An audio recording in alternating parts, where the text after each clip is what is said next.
Hello and welcome to the College of Lore. I'm your first bard, Anthony. And I am also a bard named Josh. Hello. How bard are you? No, we're not. Okay. On a scale of 1 to bard, I am actually a skald because I'm literally always angry. So that makes more sense. Wait a minute, I'm flipping through the 5th edition player's handbook right now. I don't see any skald in here. Oh, right, you're looking through Babies and Dragons. Babies and Dragons. I'm talking about Pathfinders and Dragons. That's the game that men play. Pathfinder and Dragons. Now that's something you won't find at your game shop. Yeah, I'm literally just coming out in this podcast and insulting everyone who plays D&D. Okay.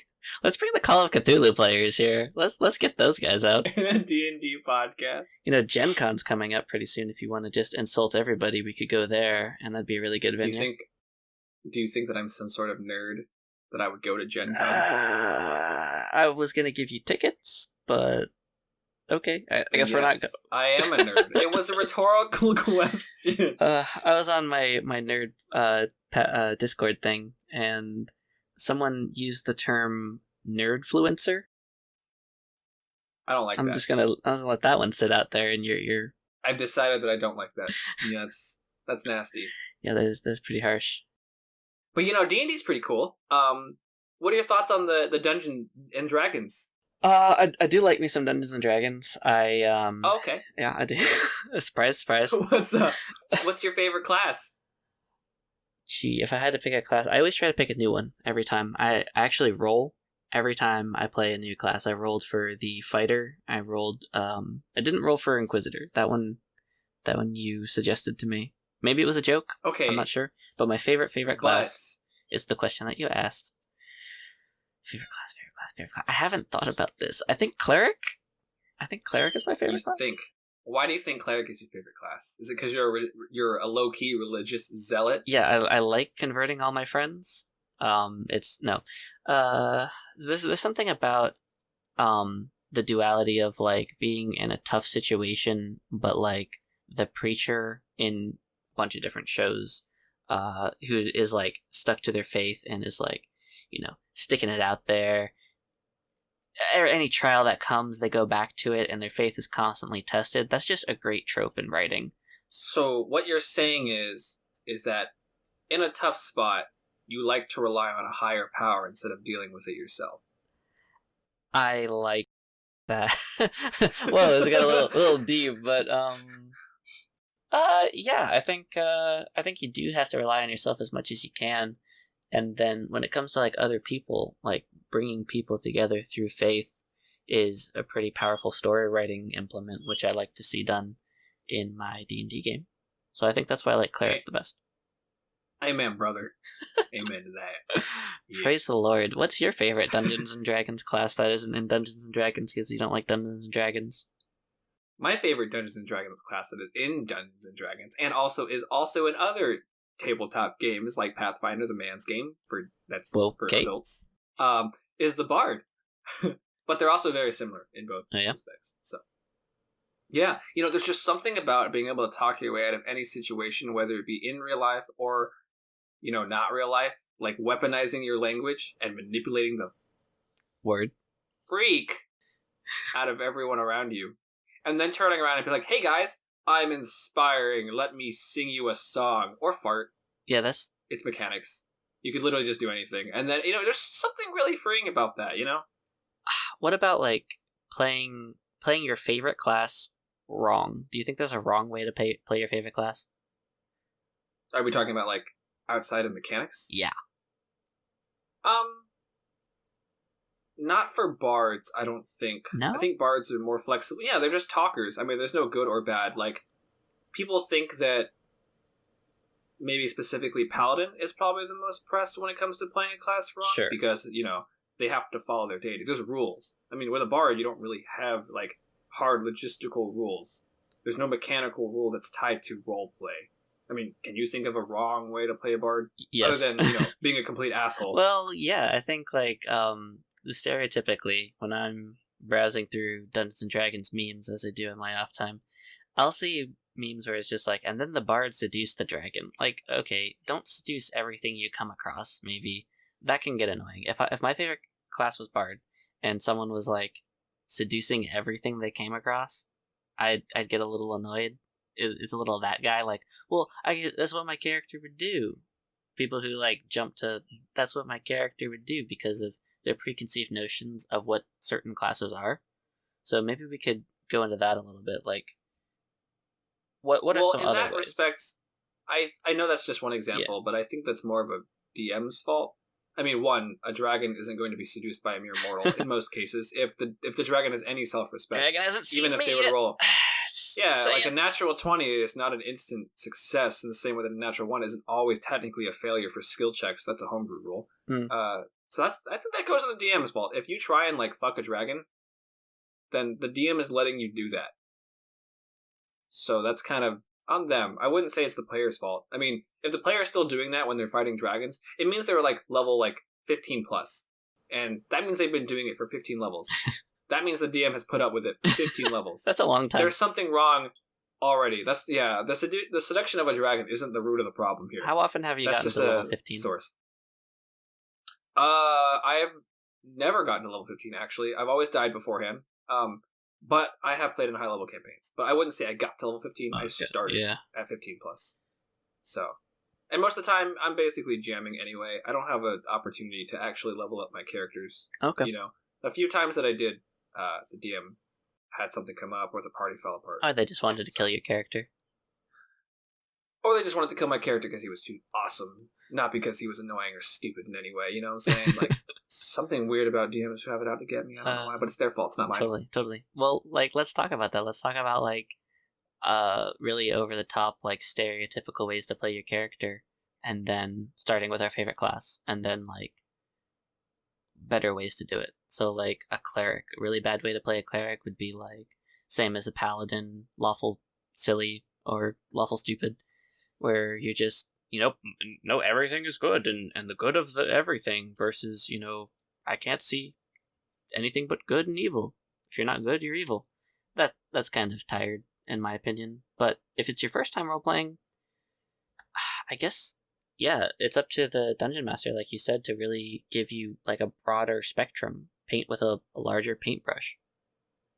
Yeah, I'd agree with that. I don't think it's inherently wrong to play that way. I just think it's inherently boring. It's a cliche for a reason, but, just because you're religious doesn't make you stupid. So well, no, not that, but like if you're full into it and you're leaning way heavily into the stereotype, I think sometimes that can be like challenging unless you talk it out with your party beforehand and you're like, hey guys, I'm gonna be like super stereotypical, but I want to see how that changes and grows as my character. Growth is super important. Like if your character is the same way from when you thought it to when you played it to when you finished playing it, maybe you've done something wrong. I always like to see growth or change. I'd agree with that. That or you're not playing a story-driven game, you're playing like a dungeon crawl. That's okay too, but normally there's an expectation set by your party and the dungeon master when it comes to stuff like that. I don't think I've ever played like a really heavy dungeon crawl game or like, by the book. Just like that was just a lot of the older ones were like that. True. Before more modern day Dungeons and Dragons and like mainstream stuff, when they used to play it back in the day, it was just dungeon crawls. There was no story.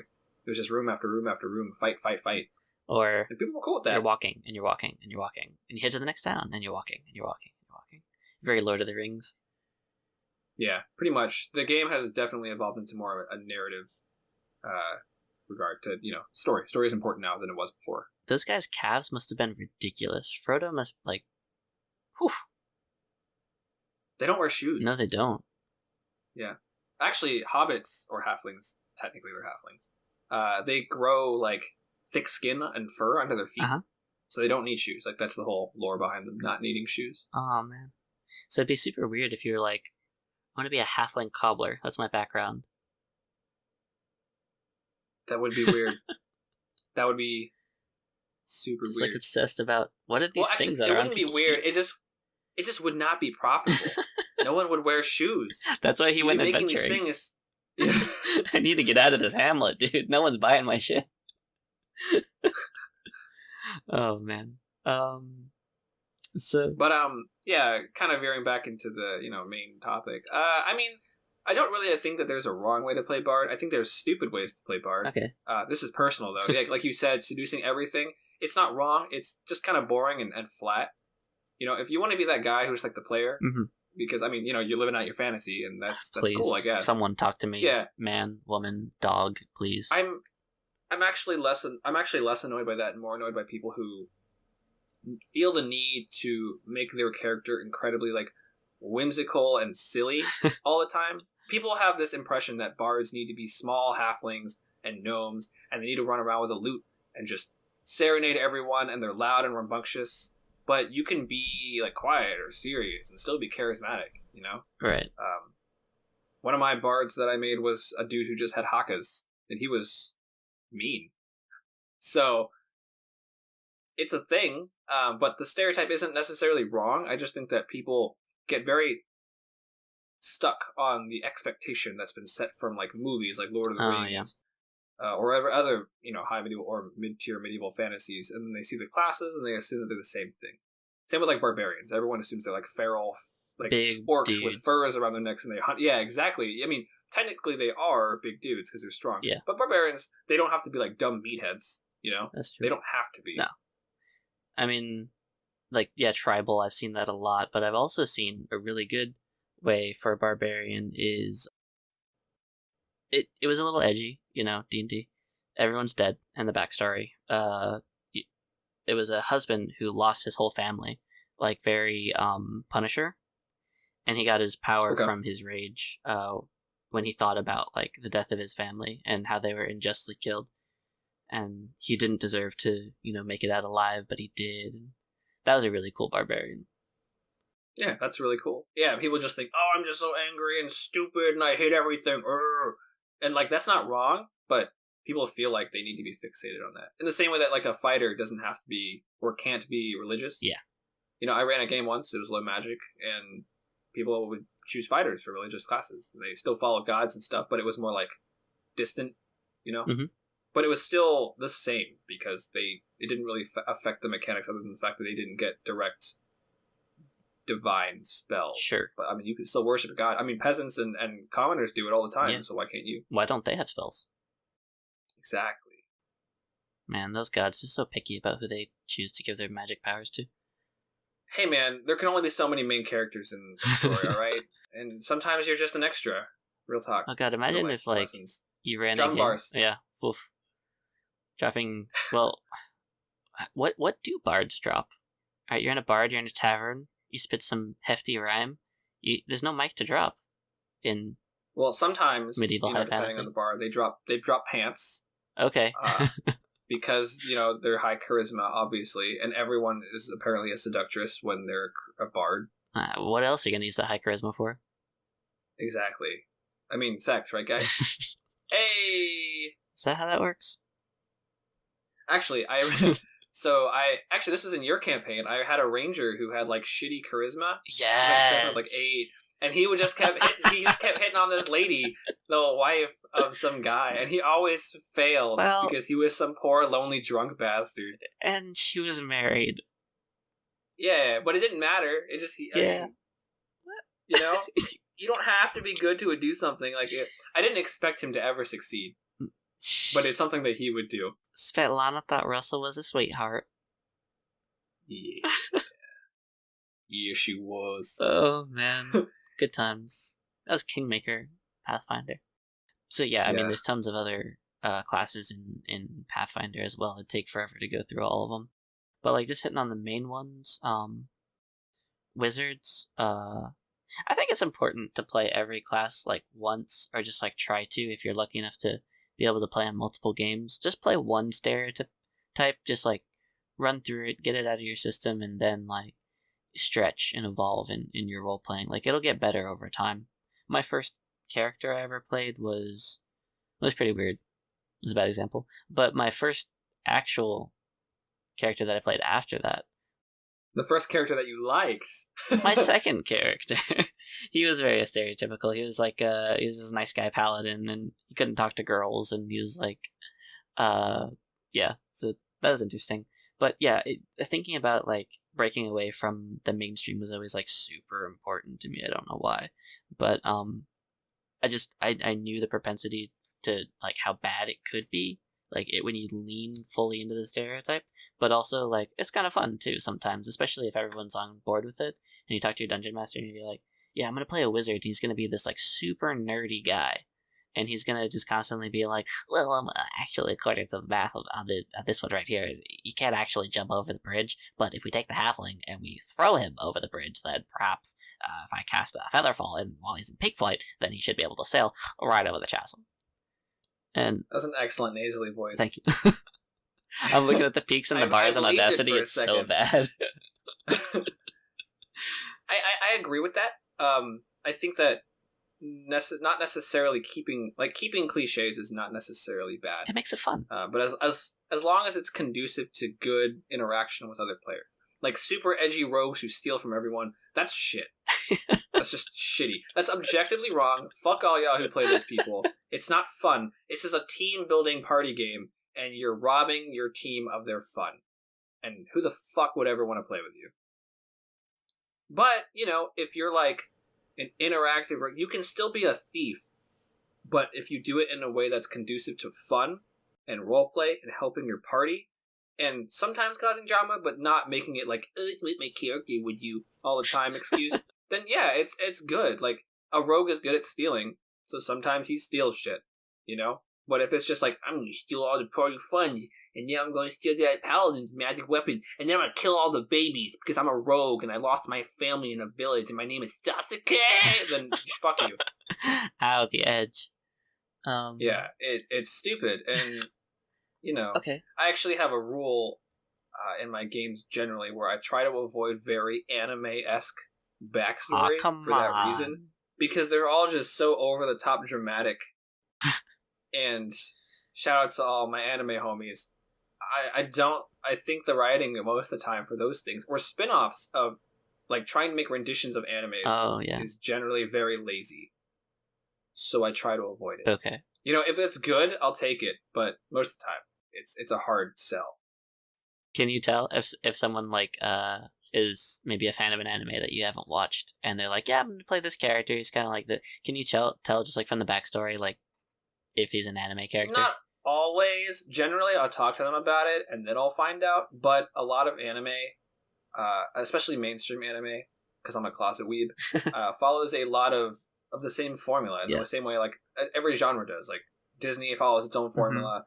A lot of horror follows a certain genre. So there's a lot of anime. And you can just kind of tell when it's not going to be good, or when it's not conducive to friendly play. Or it's just lazy. That generally comes with experience, but after a certain amount of time, you can just, as a GM, tell. And, if you like that sort of stuff, good for you. But, So, a good advice, as always, is to otaku to your GM about it. Yeah, you're not welcome to the game anymore. Oh, man, I sat on that one for a while. I was biting my tongue. You got to reach the story arc where we revealed everything about your backstory, and it was supposed to be awesome. Yeah, and you just can't. Just can't, man. Oh, jeez. Well, that's all the time we have. Okay, let's see. We've talked about rogues. Okay, how do I be a rogue, and how do I steal stuff, but not from the party? Well, I mean, finding points of interest, having actual goals other than just stealing stuff is usually what helps. A lot of people, especially new players who are like super into the idea of rogues and thievy, dexterous characters, because it's a really common trope, even in video games. It's really popular. So having an actual goal for your character other than stealing shit and being an asshole is generally a good start. Why are you stealing shit? What got you there? And what is your goal? Do you want to keep stealing shit? Do you only steal? Are you a Robin Hood-esque character? Like, what is the money for? And why are you robbing from your friends? Like, even thieves have a code most of the time, unless you're like, dirty. Yeah, don't chaotic, don't evil steal characters. from, like. But I would recommend staying away from that for a while, unless you're an experienced GM and you have a well-knowledge party, because that stuff is hard to run. But generally, if you're like running a chaotic neutral rogue, which is the most common, if you have goals and a set of quote-unquote moral rules, you're kind of headed in the right direction. That'll usually set you up for success. My advice is to work with the party to steal stuff that you all need together. Talk to them about deception. Talk to them about planting lies and spreading rumors.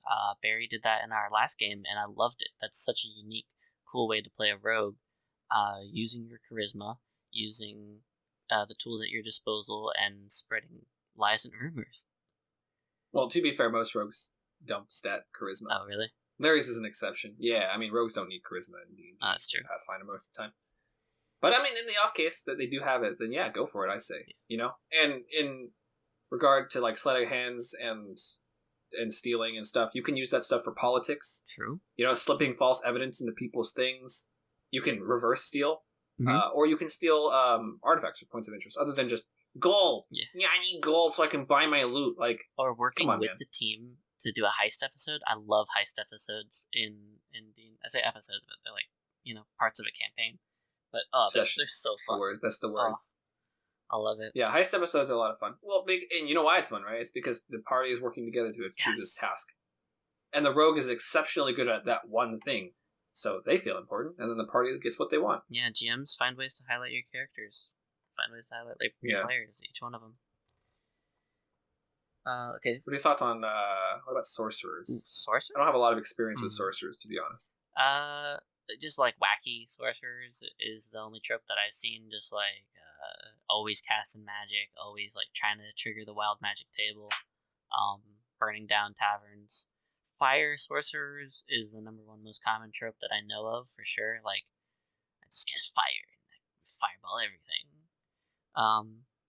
It's cool. It's like, but is there a wrong way, do you think, to play sorcerer in terms of like the cliches? There's not a lot of cliches really set out for sorcerer. It's more leaning on wizard.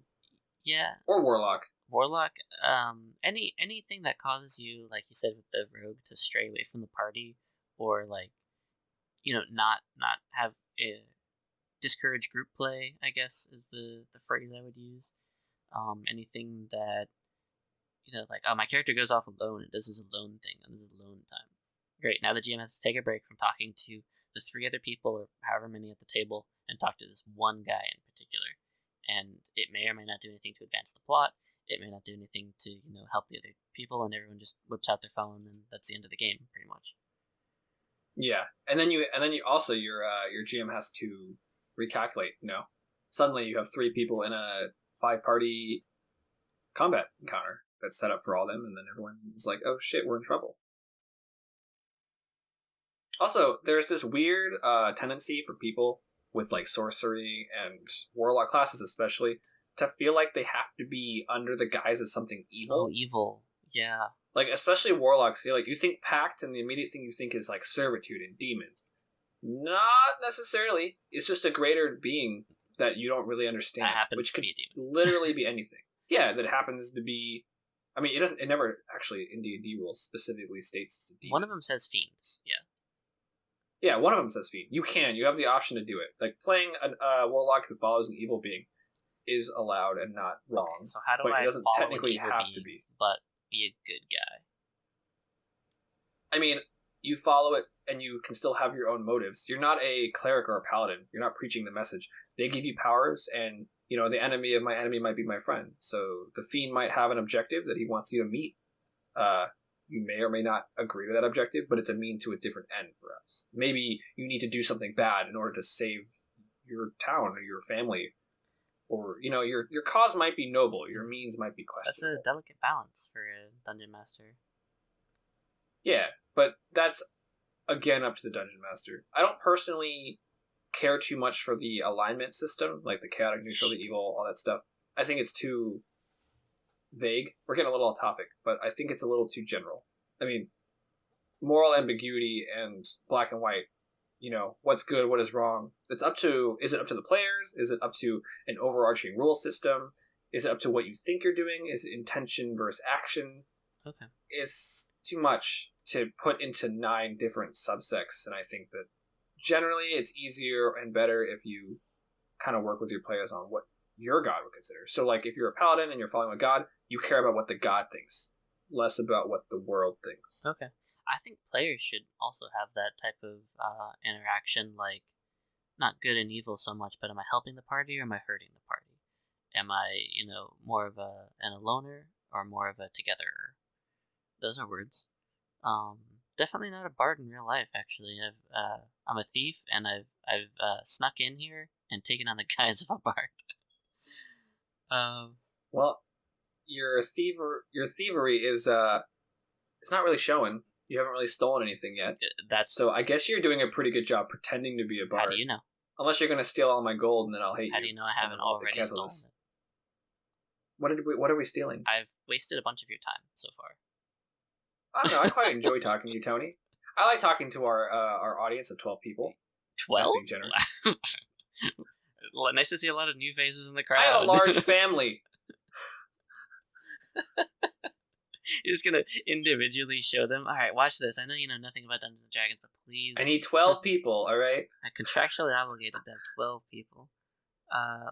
So yeah, we've talked about some stereotypes and some different classes and our favorite class and some different ways we could work on playing that. And at the end of the day, it's all like your intention, and as long as you maintain that thought and have a care about your intention and coming together with bunch of other people to create a story, I think you're on the right path already. So don't stress out too much about whether or not I'm being super focused on is my character good for the party. I just want to play this one idea. Like Han Solo wasn't a great character. He was pretty selfish, but in the end he turns it around. He does everything for his friends instead of just for the money, which it starts out, and then kind of changes and grows as a character. Yeah, and all of our podcasts have that sort of reoccurring theme of talk to your party, talk to your players. Communication is the key. This is actually a relationship. One party's opinion is different than the rest. Yeah, I mean, I'm pretty good at relationships. Yup. Okay. I'm not single, guys. Oh, by choice. It's not your choice to be single. It's other people's choice that you're single, but it's someone's choice out there. It's high noon somewhere. It's high noon somewhere is a great phrase because it is. Yeah. But yeah, there's when it comes to stereotypes, there's no real wrong or right way to play unless you're mechanically breaking the game. It's just a quality of writing, but that standard can vary, and it might have different flavors or tastes depending on the campaign. Like if you're running a really ultra serious campaign, generally you don't want to be the wacky gnome with 3 eyes and pink clothes. Sometimes that's okay. Or maybe he is. He started out that way, but something terrible happened to him in the last 48 hours, and he's got to get out of town. He's got blood on his hands, and the wacky life he left behind is no more. My life used to be so wacky, and now it's not. Oh, curse these GMs. I can't control my voice. Trust me, I'm very serious. I love that duality that the character looks one way on the surface but doesn't on the inside. We haven't talked about actually a lot of my characters are written that way. Surprisingly, a lot of my NPCs anyway. Yeah, on purpose. It's fun. The reveals, even if they don't matter, they're so fun. What about Sabian? Talk to me about Sabian. He was a warlock. You didn't play him as a super evil loner character who was gonna try to overthrow. Man, I don't know if I want to. Or not Patreon. I don't know if I want to talk about Sabian. I'll talk about Sabian. Sure. So, Sabian, for all you guys listening, is a lizard folk warlock that I wrote 7 pages of backstory for a campaign that fell through. That didn't last 7 episodes. Yeah, it didn't last very long. And essentially, I had put a lot of thought to him. So basically, he was a warlock, he had the Fiend Pact, he had the Tomb, so he had a book. Tome. I think we're level, Tome. We're level 4? Yeah, 4. Level 4. And he was this really wacky, slightly deranged, insane lizard folk who wore a flower on his head, and he would always talk to the flower. And the flower's name was Vivian. So, essentially his backstory was, he used to visit this neighboring village in the summers and stuff like that, and he met this girl. Basically, it became this weird long-distance relationship with the way the tribes worked in this world. But they would go through. They were all hunters and gatherers, and they would go through and hunt stuff. And this is the time when he came, and they met in like this meadow. And since food was scarce, they were sharing the food from 2 different villages. And he met this girl in this meadow, which was the same flower that he essentially met her. So like that flower was like a symbolism of who she was, and her name was Vivian. So he named the flower Vivian. But her village was destroyed in one of the winters, and he came to like figure out what was going on afterwards because he couldn't get in contact with her, and because he couldn't go out during the blizzard. Her village was like wiped. So he got really sad, and he met this dude who basically promised him that he would help him out, help him forget what happened, because Sabian was like alone and sad, and he used to write her letters, and she would get him stuff. And basically, he made a pact with his fiend, who he thought was just a guy. He called him Father because the father was the deity was parading around as a priest. Because I forget what the actual fiend was, but basically he was like incredibly deceptive, and he had several forms. It was in the D&D lore somewhere. I forget what it was called. But essentially, he was tricked. So he made that pact, and he went low-key insane, and so now he thinks the flower is actually his wife. Oh, man, so it's like Eternal Sunshine of the Spotless Mind, but like worse. Essentially. Yes, so he actually legitimately thinks the flower is his wife, so it's why he talks to her all the time, and he's super affectionate, and which is why he's kind of loopy, because he kind of lost part of his mind during that process. So when everyone sees a flower, he sees his wife, because he actually thinks that's who she is. And basically, he draws his power from the fiend, doing its deeds, because the fiend basically brought him up to what he is now, and he attributes his happiness in his current state to the fiend. So it's not good for him, but he enjoys it, because this is him not being sad. And he's not actually allowed to express sadness. Throughout the entire campaign, there's 2 things. Never sad. There was 2 emotions he didn't express, except for one time. He expressed fear once. He was never afraid, and he was never sad. He was a little afraid during the golem encounter, right? The giant earth elemental? He was frustrated. Oh. But the only other time he would visibly be violent is when he was around other flowers, because he thought that they overshadowed Vivian's beauty, so he would burn them. Huh.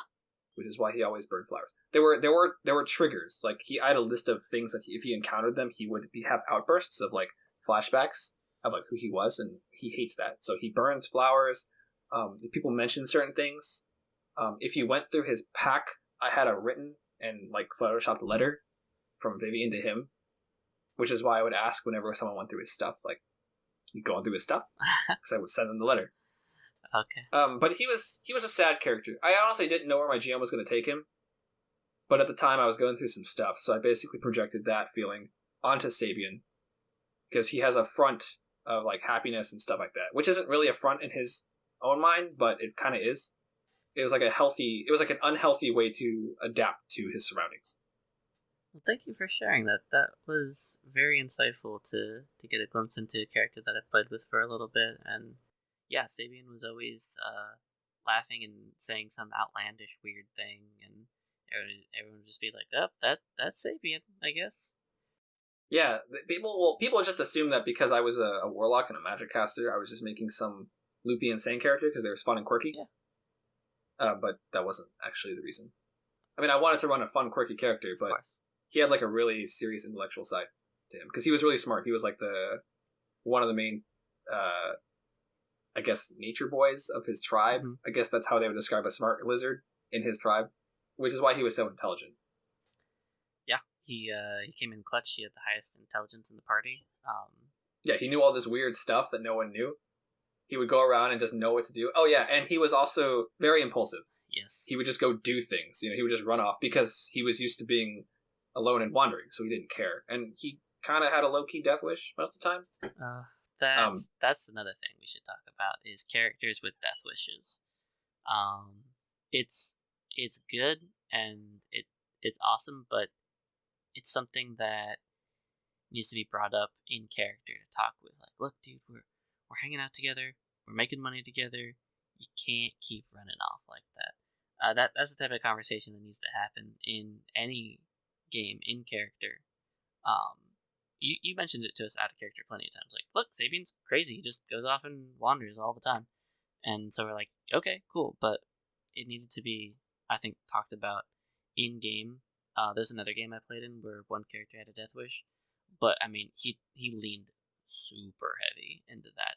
He would go tanking, the monster, and he was a rogue thief, so he had super low hit points, and we all had to dump our healing spells into him at that time, and it front loaded the party a lot. Like it changed our objective a lot into healing versus when we should have been doing damage. Like if you're healing, meta, like babysitting him instead of actually just killing the creature. Meta, if you're playing the game and you're dumping healing spells or casting healing spells instead of killing the thing that's killing you, you're on the losing end. You're on the back foot. Yeah. Generally, if you're casting heals during a fight instead of after the fight, it's bad. Yeah. I agree with that. Cool. So yeah, characters with death wishes, that's an interesting trope that is not necessarily anti-fun, or you shouldn't make a rule against it, but it should be something like that you talk about, especially in character.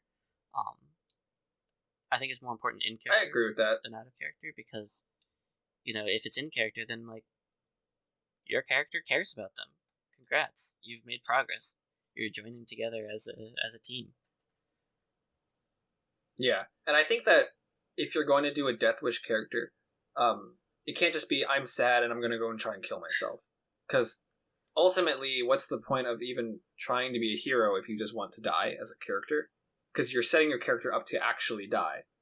So you need to find out why and what kind of Death Wish they have. Most people, especially in good writing, you'll see Death Wish characters have a methodology to the way that their Death Wish is. They don't just run and gun into places they know they'll die, but they're willing to put themselves out there to do certain things. To the well. Yeah, exactly. This is a story for another time. But characters have their reasons for being the way they are. So don't just like, oh, well, we're getting into combat. My character's got a death wish. Time to kill myself. And then you realize your character actually does die, and you're like, oh, fuck. Yeah. Because then you just lost your character. Yep. So, and I do agree with the fact that characters should be talking about their death wish. It should be a flaw that needs to be fixed over time.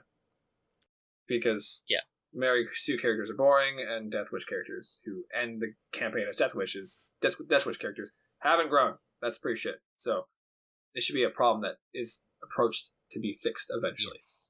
I like thinking of problems in small, medium, and large, and then in multiples of 3. So if it's an easy problem, it should be solved in like 1 to 3 episodes. If it's a medium problem, it should be solved in 3 to 6 episodes. And if it's a hard problem, like having a death wish, then maybe up to like 9 episodes to like really think about where you want to take that and how you want it to change. Talked about constantly over time in like not legitimate skill challenges, but off the dice skill challenges where the characters in the party are talking to each other, and it's either the characters that convince the one character with a death wish not to have a death wish anymore over a long period of time if it's something that hard. But I like easy problems to be solved easily and not to be dragged out. We had inter-party conflict in one of the games that I played for the entirety of the campaign together, and we didn't know anything about each other. The time where we all sat down to think about like what we can benefit from each other and how we can learn from each other happened to be the last episode, and that was pretty sad to finally start working together as a team right at the very end. Yeah, and that's definitely something that you should talk to your GM about as well. Because even if it's not like, so let's say it's a hard problem like you stated, or an easy problem even, those problems can sometimes be fixed slower or quicker depending on the campaign itself, like a trigger or an arc that's deeply impactful to your character. And if the party can't find a legitimate reason to make it like a natural transition in terms of roleplay as to why a problem can be fixed or how it should be fixed, or they don't care, you as a GM or the player you as a player can talk to your GM and make it seem natural. If the GM knows your character, they can cater things to your character. So let's say your character had no father figure, and you throw in an arc where they finally find a father figure, or a mentor, or someone to look up to that can help them change their attitude towards something. Or they find his that father. Doesn't even involve the PCs, but it looks natural, and then people will recognize the change because it's drastic and it makes sense. So talk with your party. What a concept! Wow, let's just re-record. Let's just close it out with talk to your party. Just loop that. We're just gonna delete all the episodes. We're gonna have just like, hey, let's talk to your party. Hi, my name is Josh, and my name is Tony, and this is the College of Lore. Talk to your party. All right, well, that's all the time we have for today. Yeah, that's the entrance exam. That's the short and quick of it. That's the final test. Who should you talk to? Answer everyone. Always. It's a multiple choice question with A, B, and C. And D. All of the above. A is, should you talk to your party? Mm-hmm. B, don't talk to your party. C, talk to some people. Or D, don't talk to your mom. Oof. It would be A and D. Always talk to your mom. She loves you. Sometimes. Give her a call. Yeah. Positive vibes. After class, put your phones away. Jeez. God. Just... Okay, actually, no, that's fine. We'll end here today. Everyone go call your mom. Well, I'm going to go call my mom after this for sure. Me too. Yeah, well, we're going to put in post a bell ringing. And wow, would you look at that at the end of class. Y'all dismissed. Have a good day. Have a good one.